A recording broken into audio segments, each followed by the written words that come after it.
It's day 28 of our prep. We're going to do our secondary squat deck. So we got pin press. We're going to do 225 for a couple sets of 5. We got SSBs. We got front squats and then some accessories or whatever.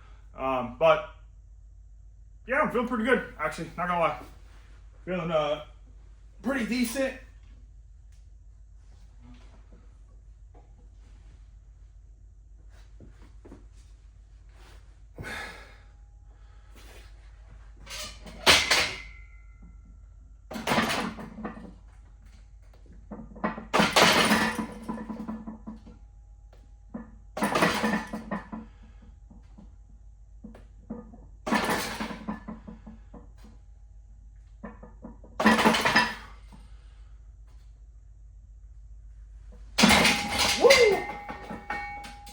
All right.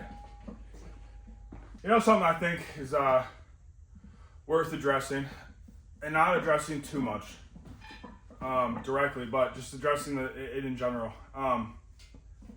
I've noticed that after posting a lot of my stuff on YouTube, I noticed that honestly, I thought that I would get more negative comments than what I do, for one. But I think in a way, it all works out because I get probably just as many positive as I do negative comments. And negative, I just mean as there's some type of like, I don't even want to say critique, because critique is not a negative thing. I don't think critiquing is a negative thing. I think it's about the way that people go about it, is what makes it negative or positive, if that makes sense. Like telling somebody like, hey, I think you should do that differently. That's not a negative comment. That's not a negative critique. That can be a positive critique. It can be a positive comment.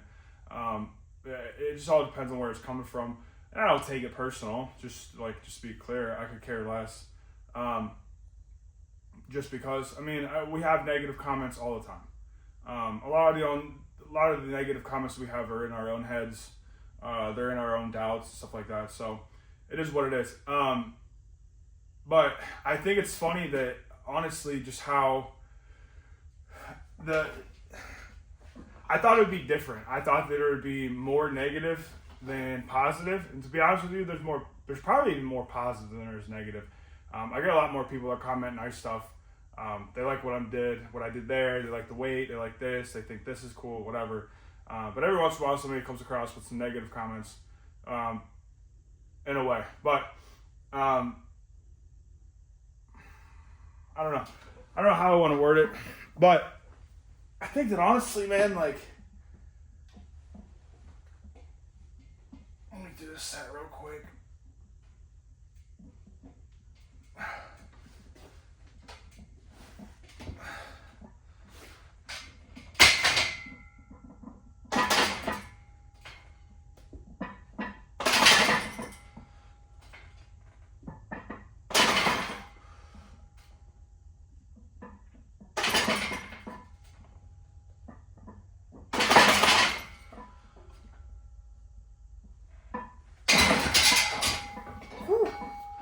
Yeah, those are heavy.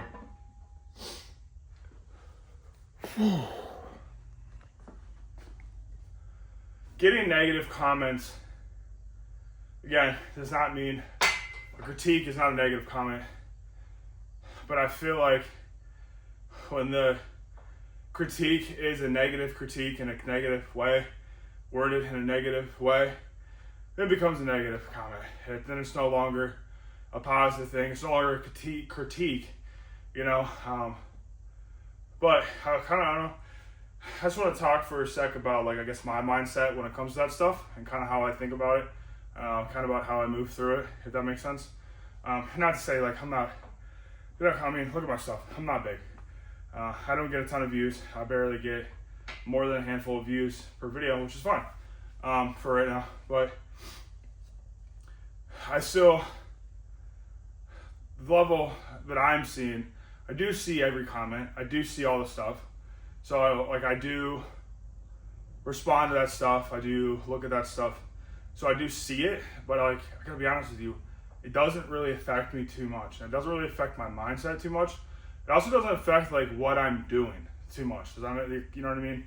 Like, I'm not gonna change my stuff around because somebody said this and some random person said that or whatever. And I don't even want to be negative to people that said certain things to it, because I think they still said it. So like there is a part of me that like I do have to seriously consider some of that stuff and go like, okay, well, what do I actually think about that? Like, is that something I can take and change it and to make it into something positive? Can I learn from that? Can I grow from that? Is it something is there any truth at all to that? Or is it simply just a negative comment to be negative? But mainly what I want to touch on this is I've noticed a lot of the times the negative comments are either, and I don't mean that, like sometimes they might have good intentions, don't get me wrong, they really might. They might have some pretty decently good intentions. They want to be helpful in some way. How they come across is helpful. I mean, that's a different story. But like I think maybe I'll give them the benefit of the doubt. Maybe some people just want to be helpful and they're just not so good at being helpful, which is fine. I mean, it is what it is. But I think that it boils down to two things. The negative comments either are things that make absolutely no sense, that has like nothing to do with them, and they just feel like making a negative comment to make one, to the point where sometimes like my comments are just like, that's what you took from that? Like, you know what I mean? Like, I'll post something that I think is cool. I moved the weight at a decent speed. I moved a decent weight, period. I had a good exercise that I did that I thought I executed very well or whatever. And I have to find like something negative about it, which is just funny to me. A lot of people like, I don't know, not to say I've got it, but I don't want to call people out. So, but like if I'm benching and somebody's like, why don't you tie your shoes? That's stupid. There's a point where it's like, what are you focusing on right now? Like I just moved like a pretty decent weight at a decent speed for decent reps or for whatever it is. And that's what you took out of it. Like, I don't know. That's what I find funny is it's either that or it's like they maybe have some type of like something like to positive to say, right? They might actually have like something good to give. But a lot of their thinking is wrong. Like, just flat out. A lot of it is just wrong.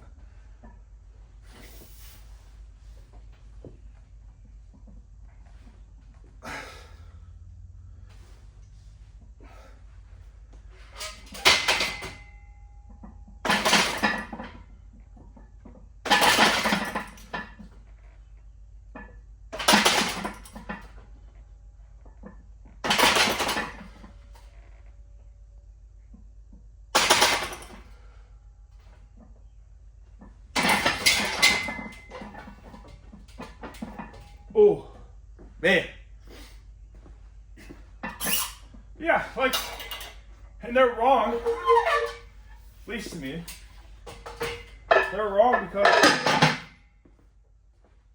their thoughts are, like, deep-rooted in what works for them. What has worked for them, or what they've been told works for them, you know? And there is a point, there has to be a point, right? Where we stop, we take a step back, and we go, I'm different than everybody else. Like, you guys watch my stuff, you watch it consistently, you've seen any of my previous stuff, my past stuff. Like, you guys will know that a lot of the stuff I say is like, hey, I do it this way. It's what works for me. Hey, I do specifically this because this really works for this. This really helps this. You know, I don't really talk too much about like absolutes. Like, things aren't absolute. They're never going to be. And I think that a lot of people have a hard time with that. I think that they've been shown and taught their entire life in general, but I think mainly in lifting, that like there are absolutes. And I gotta be honest with you, dude. There just ain't. Like, there's no absolutes. There is no one size fits all. There isn't this is the best way to do this. This is the best way to do that. You know, I think a lot of people need to take a deep breath, take a step back, and kind of like really think about the fact that, you know, not everything is going to work for you, because not everything works for them. And I think that with people gives you any type of negative comments, whether it's you post your own videos and they have something negative to say about it, or in person, or even in your own head, or reaching out, or whatever it is.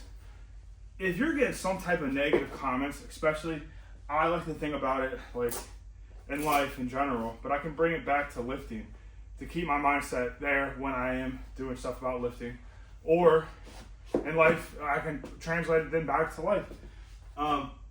Dude, a lot of the times, man, like, some of the advice, I understand that, and I'm going to default to, like, it's coming from a place of, like, love, it's coming from a place of, like, help, it comes from a place of, like, people genuinely want to see other people do well, and they're trying to help people. Now, it doesn't come across that sometimes, so, but you have to switch that, like, you then have to be like, okay, well, I need to take this in a different light. I don't have to take this personal, you know, just because somebody comments on one of your videos and tells you that you don't know anything, like you don't know at all what you're talking about. Like, there's a point where it's like, okay, maybe I don't.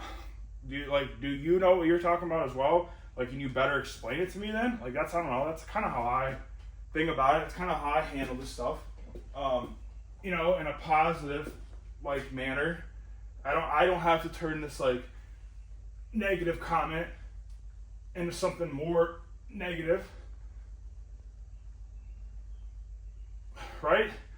Like, I can choose to keep this positive. I can choose to not, you know, not take this negative. But I think people get too focused on, well, this worked for me, so it has to work for you. And I gotta be honest with you, like, almost everything in life, like, it's hard for me to even think about a good example right now of something that is truly, like, the one size fits all, everybody, this works for everybody, this works for everything, whatever. Like, it just doesn't happen. You know, you guys can tell by some of my banners, like, I'm a Christian man, but, like, so I even think about it like that. Like, if I have a relationship with God and I try to get closer to God, it's different than everybody else, because my struggles are different than everybody else. Things that I pray about are different than what you pray about. So things are different in everybody's lives. Like, what I do with my kids is different than what you do with your kids. I have different kids than you. How you guys treat your wife is different than how I treat my wife. And I don't mean that, like, in a negative way, like, that I'm allowed to do negative and you know, like, whatever. But, like, what I say and do and handle things is different. You know? So when it comes to lifting, things are different, man. And that's okay. Like, not everything that works for you is going to work for me. And I want to, like, I try my best to preface this stuff of, like, this is why I'm doing it, because of this. That does not mean it works for you at all. You know, we talk about the SSB squat, right? So, my biggest reason for doing the SSB squat are I want more quads in my squat. I want less posterior chain in my squat. I want a high bar squat.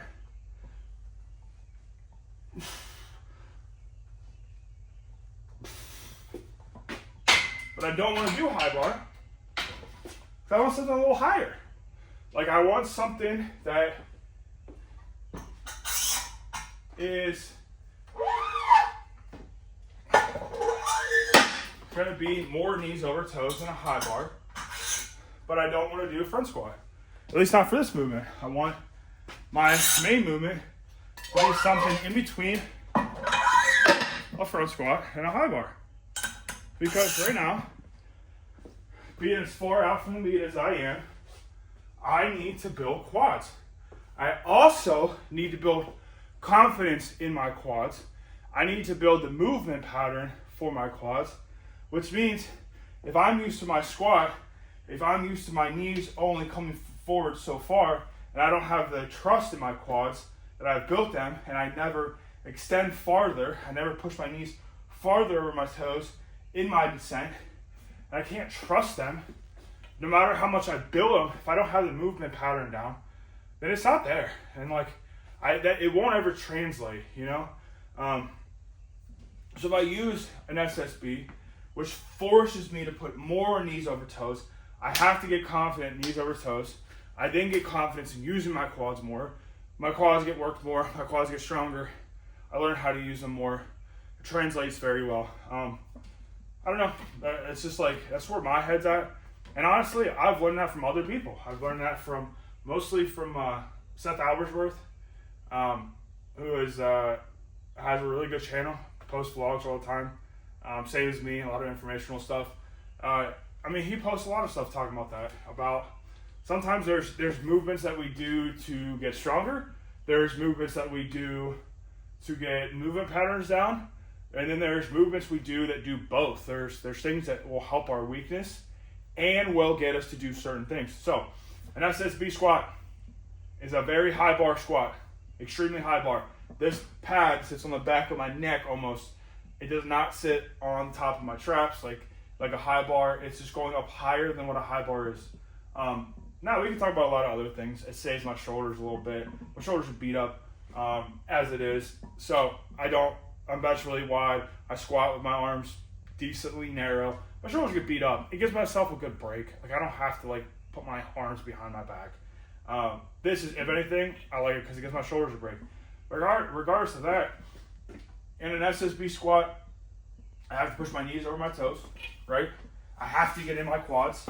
I cannot rely on my posterior chain. Let's just take a second. Let's just be honest. I got a big posterior chain. I just do. I have big glutes. I have decently developed hamstrings. I think my quads are pretty decently sized. But if you look at just in comparison, my posterior chain is more developed than my anterior chain. Right? Anterior? Right? I don't know. Whatever. Not a doctor, but you guys know what I mean. Let me get this single real quick.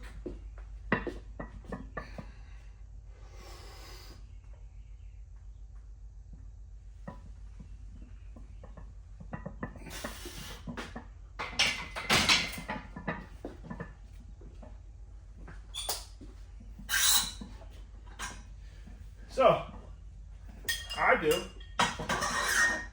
SSBs because I want more quads. I want to trust my quads more. I want to use my quads more. I want to grow my quads. I also want to be forced to stay upright in my squat. Because what I want is for when I am in my low bar and I do get pitched over a bit, I want to be able to remain upright. I want to be able to get used to coming down in my squat and back up in my squat without my torso buckling, my hips shooting back and then back forward. Then that's my problem. My hips rise faster in my squat than my shoulders do. You can watch my shoulders and my hips as I descend in the squat. My hips will rise and my shoulders kind of stay and they all rise at once. So I want to fix that. So how do I fix that? I need to stay more upright in the squat and I use more quads in my squat. Well, people can disagree or agree, doesn't matter. But a lot of it, I think, if you were doing that, you're raising your hips because your hips are stronger than what is the counter, which would be our quads. So if we're pushing with our quads or our posterior chain, and our posterior chain comes quicker, probably our quads are the weakness. And I think that there are things we can do to build our quads, leg extension, sissy squats, things of that nature. And then there's things that we can do to grow our quads while at the same time getting the movement down better, which is that's it, like stuff like SSB, front squats. Yes, high bar, absolutely. But I'm far away from the meet. I'm not close to the meet right now, so I don't feel the need to do everything so specific to what my comp is going to be. We're not there.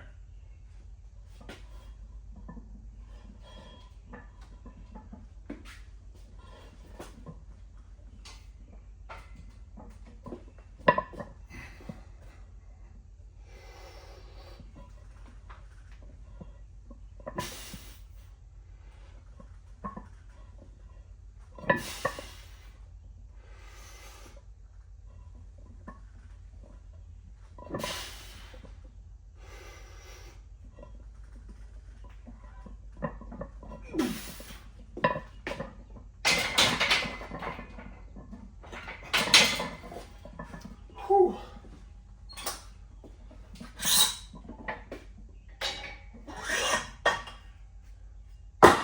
But here's the thing.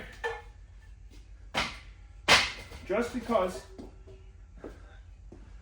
I do SSBs for all those reasons, it does not mean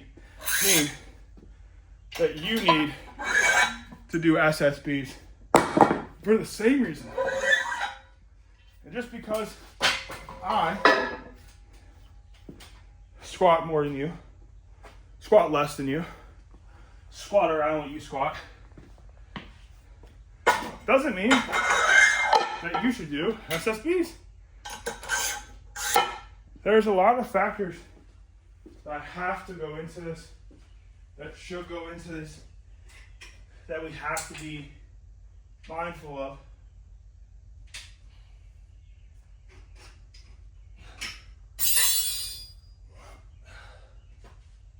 That we have to honestly think about.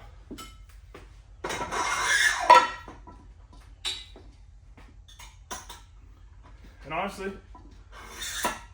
to anybody that leaves me a negative comment, God bless. I'm not upset at all, actually. I take the positive out of it that I can, and whatever negative there is, honestly, it just is what it is.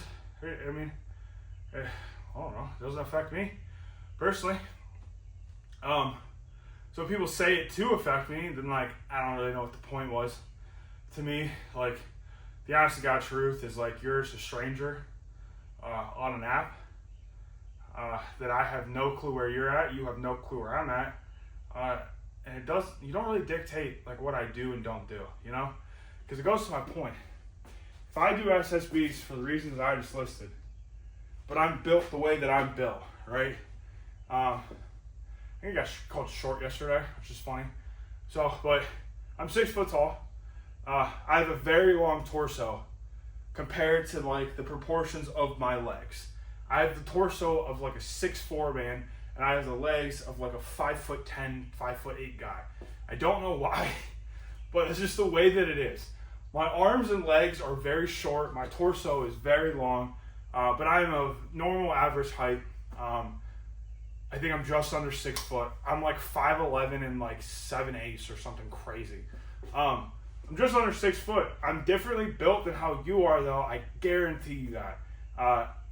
My build is not super, I'm not a crazy build or whatever, but I feel more people have a tendency to be shorter torsoed and longer femored. And then their arms are either short or long. I have the trifecta of short legs, short arms, and a very long torso, which means that for 2 of my lifts, I'm decently leveraged for them. I'm very leveraged for bench. Let's just be honest. I have a longer torso. I'm able to arch better in my bench. My legs are shorter, so I feel I can tuck them and plant them underneath myself a lot easier than people with longer legs. And my arms are short, which means if I can set a decent arch, my range of motion is next to nothing. Squat, my torso being long sucks because I have a tendency to break in my squat at my torso because my core is more extended, which means I just need to do more core work than most people. And then honestly, I can stay upright in my squat a a lot better than what like other people can. I can stay upright, or I need to stay upright more than what other people, because my legs are so short. I don't have to pitch myself over that much in order to hit depth. I mean, I can stand and just go straight down, and I can bury my squat because my femurs are so short compared. So my lifts are different than yours. My exercise are going to be different than yours. The reason for it's going to be different than you. How I execute this is going to be different. Do not do SSBs because I do SSBs. Don't do SSBs because you saw some dude on YouTube from 2002 that's like, SSBs is the way to go from one side, and that's it. Do SSBs for the reasons that I listed, or reason that you can come up with that makes sense in your head, and then you do it, and then it actually translates to your squat.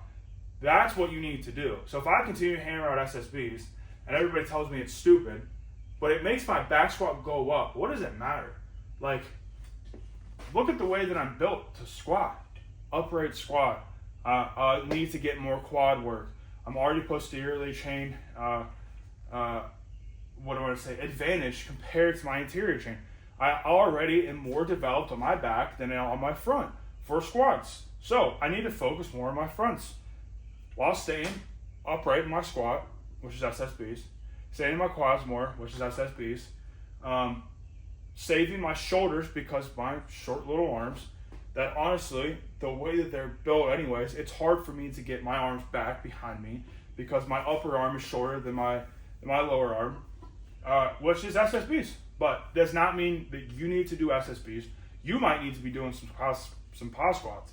You might need to be doing some high bar. You might be doing some front squats. You might be doing high bar, and honestly, you need to switch to low bar and start hammering low bar, and that needs to be your new comp, or vice versa. Maybe you do need to switch to high bar, and you've been doing low bar for way too long. You know, maybe you need to be doing like a halting or whatever you want to call it, 1.5 rep high bar pause squat. Who knows? Everything's gonna be different for us all. Like, and I think that to say absolutes for training, it's just not realistic, man. It's just not.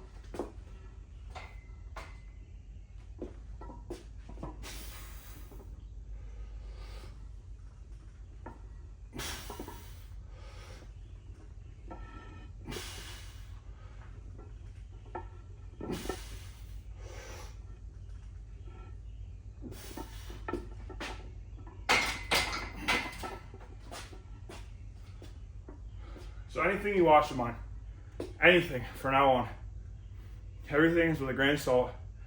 I tried to preface that as much as I could, but I preface it more. Everything I say works for me does not mean that it works for you. It's your job to figure out what works for you. Now, I'm a decent resource, I feel like. I try to be respectful at least. So if you need help, like, try to find somebody like me, that you know, maybe personally. If you don't, reach out to me. I will do my best to help. There's a lot of other people that have the same thinking as me. Find people that are not like so heavily, oh, your squat sucks? Yeah, you need to do pause. Like, oh, well, I've tried that, it doesn't work. What else should I do? No, just do pause. Nope, just do pause. There's a point where it's like, okay, well, I just said it didn't work for me. Like, what else can I do? So there are a ton of people out there whose mindset are not absolute black and white. Your squat does not need to look the same as theirs. Your form's going to look different than theirs, which means that your squat form is going to break different than what theirs does. You know, if your hips rise first, you have a problem somewhere else. If you have a problem getting out of the hole at all, you have a problem that's different than everybody else. If you fail at lockout, you have a problem than everybody else. They're fixed differently, your builds are differently, your muscles adapt differently than everybody else. And honestly, that's the hardest part to find, is how do your muscles adapt? Do your muscles adapt to higher loads? Do your higher volume, higher loads and higher volume, higher intensity, lower intensity, more maximal work, more sub-maximal work? Are you a frequency guy? Do you need to like hit something super sub-max, but like 4 or 5 times a week? Or do you need to like oh, I can only handle squat 1 time a week because of how I'm built. It all depends on how you're physically built, how your muscles are built, where your tendons and insertions are, how much volume can your muscles hold, what's your training time frame, have you been training for a long time, have you not been, have you been training for a very short amount of time. Like, all this stuff matters, and all this stuff is something that you need to take into consideration, like I used to do. So everything I say, don't believe any of it. I'm full of crap. Even though I feel like I'm stronger than average people, for sure. But I feel like I'm just as strong, if not a little stronger, a little weaker, than most guys that have been lifting for as long as I have. I think I've kept up pretty well. So, yeah, I know a lot of guys that are stronger than me, but they've been working out longer than me. They're more leveraged for those lifts, or they're just better than me, which is fine. So, but I think I've done very well. But don't listen to me. I'm full of crap. I don't know anything. Even though I do know what works for me, and I do know what makes all of my lifts go up. So, and I've tried to do back squat, like a low bar, repeatedly, week in and week out, and my squat went nowhere. And when I took out my back squat, my secondary back squat day, and I added a front squat, my squat went through the roof. And I went from hitting a plateau right around the 425 mark on squat to repping 415. 415 for a set of, was it 5 or 6? I can check my board. For a set of 6. I then doubled 425. I hit 455. So I did all of this stuff, honest to God, figuring this stuff out myself and not listening to other people. So don't listen to me.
It's really cold outside. It's like 50. Not really cold, but it's really cool outside. And it's really hot in here. So I kicked the fan off for a little bit. I can't breathe. So, sorry for the noise for the last couple sets and stuff, but it got super hot. Whew. All right, well, we're gonna do this last set, and we're gonna call it. So, if you guys watched this far, God bless. Thank you so much. I really appreciate it. Liking the video helps me out a ton. Helps me grow the channel a little bit. Subscribing to the channel. You can see more of my stuff. I post 5 vlogs a week, and then I also post the other 2 days of the week. My rest days, I'd like to post something talking about exercises, the way that I program, the way that I do things, which is just probably different than the way that you do things. But at least you can see my mindset of it. So, I don't know. We're going to finish this up. We're going to head out of here. So, probably is not going to be an outro. I'm probably just going to finish this up and then just going to cut. But, yeah, that's pretty much it.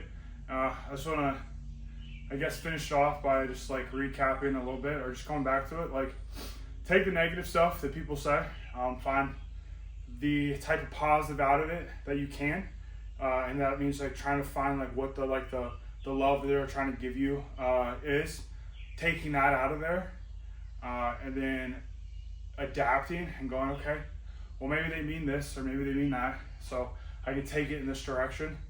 Don't take it maybe the way that they even intended it. If it was intended to be a negative thing, just don't take it that way. I mean, it's easier said than done, but like just take it whatever way you want to take it. It's kind of up to you. It really is. Like you can kind of dictate how you see things, how you want to like perceive these situations. But always, my advice, anybody else's, take it with a grain of salt. Just because it works for me does not mean it works for you. And because it works for you does not mean it's going to work for me. My whole channel is built around normal programming, normal scheduling, normal life around lifting. So just because you think that longer rest periods work better for you doesn't mean it for me. I only have an hour to an hour and a half depending on the day to work out because I have a full-time job, I have a wife, I have kids that I like and enjoy spending time with. So I don't want to sacrifice them to be in the gym longer. So longer rest periods don't work for me. More exercises don't work for me. Working out more often doesn't work for me. All this stuff, 2 days, whatever. If you told me that working out 6 times a day for 6 hours each would make my lifts go up, I'm sure. But like, I can't do it. So it's not anything I'm interested in doing. I'm not interested in trying it. I just have other things that I need to take care of that are more important. So, yeah, I think mostly just realize that like if it works for me doesn't mean it works for you.